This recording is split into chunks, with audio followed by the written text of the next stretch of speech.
તો ભાજપનો ભરતી મેળો અન્ય પાર્ટીઓમાં ગાબડું પાડી રહ્યો છે। આવી જ રીતે સાવલી ડેસર તાલુકામાં પણ કોંગ્રેસમાં ભંગાણ જોવા મળી રહ્યું છે। વડોદરા ડેરીના ડાયરેક્ટર ભાજપમાં જોડાવાના છે।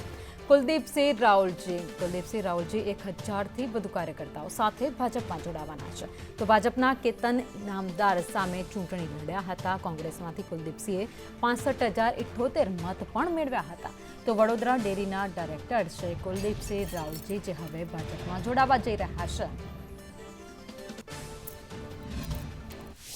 500 વર્ષ જૂનો જે મુદ્દો હતો રામ મંદિરનો, એ પણ આજે 500 વર્ષ પછી રામ મંદિરનો મુદ્દો પણ આજે ઉકેલાઈ ગયો છે। અને 22 તારીખે તમે જોયું હશે કે આખા દેશમાં એક દિવાળી જેવો માહોલ નરેન્દ્રભાઈ મોદીના નેતૃત્વમાં થયો હતો। એટલે એ પ્રેરાઈને વિકાસમાં નરેન્દ્ર મોદી સાહેબના હાથ વધુ મજબૂત કરવા માટે અમે 1500થી ઉપરના કાર્યકરો સાવલી 135 વિધાનસભામાંથી આજે કમલમ ખાતે CR પાટીલ સાહેબ પ્રદેશ અધ્યક્ષ છે અને દેશના ગુજરાત રાજ્યના મુખ્યમંત્રીના હાથે આજે અમે કેસ ધારણ કરવાના છે।